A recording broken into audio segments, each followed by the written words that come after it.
Yan, so guys, what's up and welcome back to our YouTube channel. Ganun pa, no? And welcome back to our YouTube channel. So kung bago ka pa lang dito, mag-comment, mag-like, and mag-subscribe ka na. And hit mo na po yung notification bell para ma-updated ka po sa lahat ng ating mga videos. And kung plantito at plantita ka para sa itong video na to. Pero kung gusto nyo po ng mga videos na may mga benepisyo para sa ating lahat, ayan, mag-search lang kayo dito. Marami na po ako na-share ng mga makakatulong sa inyong mga bagay. Ayan. And ano nga ba yung pupuntirehin nating produkto ngayon? Actually, hindi to sponsored pero eto nga po yung tinatawag nating Ajinomoto, ayan, or also known as MSG. So, para po sa mga plantito at plantita natin ng MSG pala ay maganda pala na gamitin pag tayo ay mahilig sa mga halaman. So, tatalakayin natin yung mga contents nito and ano-ano nga ba yung mga benepisyo nito para sa mga halaman natin. So again, sabi nga dito, MSG or monosodium glutamate ay maaaring maging kapaki-pakinabang para sa mga halaman kapag ginamit bilang pataba. Narito ang ilan sa mga benepisyo at epekto ng MSG sa mga halaman. So number 1, ayan, nagbibigay ng mga mahalagang nutrients nga daw po ito.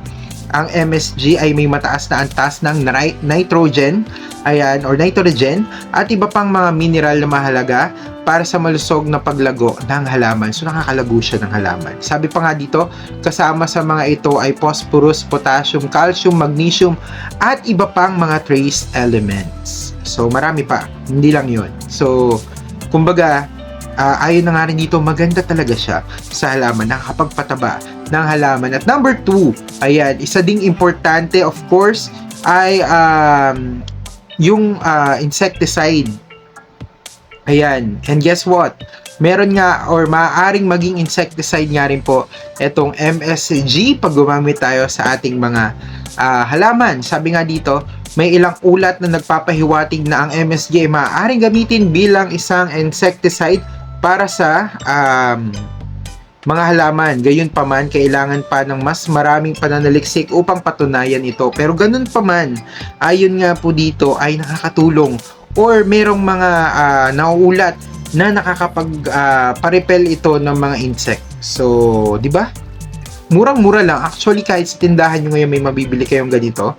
And maganda rin naman yung benepisyo bukod sa nakakapagpataba, may insecticide pa siya na parang effect. Ayan. So, although hindi pa siya papatunayan, pero may mga cases nga na sinasabi nila na parang insecticide nga rin siya. Ayan. So, number 3, ayan, ay nakakatulong sa paglago ng mga bulaklak at bunga. So, kung meron kayong mahilig kayo sa mga mabubulaklak na tanim, ayan, maganda din ang MSG dito. Sabi pa dito, dahil sa mga nutrients na binibigay nito, ang MSG ay maaaring makatulong sa pagpapalago ng mga bulaklak at bunga ng mga halaman. So, di ba? Ayos na ayos. So, para din sa mga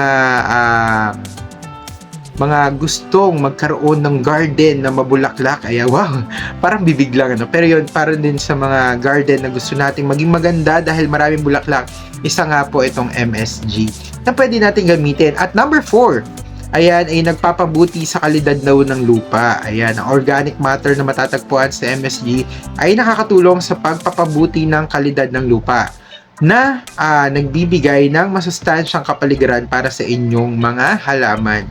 And may note din siya, ngunit tulad ng anumang pataba, mahalagang gamitin ito ng wasto at hindi sobra-sobra. So, isang spoon nga lang, ayon nga rin sa mga napanood din natin na gumamit na nga nito, isang spoon lang po nito ay sa 1 litro na po ng tubig. So, ganun lang kakonti yung kailangan nating ilagay. So, para hindi siya sumobra. Sabi pa nga dito, ang sobrang MSG ay maaaring maging sanhi ng sodium toxicity na maaaring magdulot ng mga problema tulad ng pagkasunog ng mga dahon o kahit kamatayan ng halaman. Kaya mahalagang sundin ang tamang doses ng MSG na gamitin bilang pataba. Kung nais mo kung ibigay wait lang. Next time na yon yung mga hakbang nga po. Pero gagamitin muna natin siya, ipapakita ko po sa inyo kung paano ko siya gamitin sa mga susunod na vlog na. So again, ito po yung mga benepisyo po ng MSG. Kung nagustuhan nyo to, mag-comment, mag-like, and mag-subscribe na nga po kayo. And hit na po yung notification bell para ma-updated po kayo sa ating video. And again guys, mingi lang ako ng tulong, patulong po na panoorin nyo rin po yung iba kong mga videos. Marami po kayong matututunan dito. And again, yun na nga, kailangan ko lang din kasi magkaroon ng 4,000 watch hours para ma-monetize na ako. So sa lahat ng mga tutulong sa akin dyan, itadakimasu, maraming itadakimasu, no? Maraming salamat and God bless po. Thank you, bye-bye, I love you all.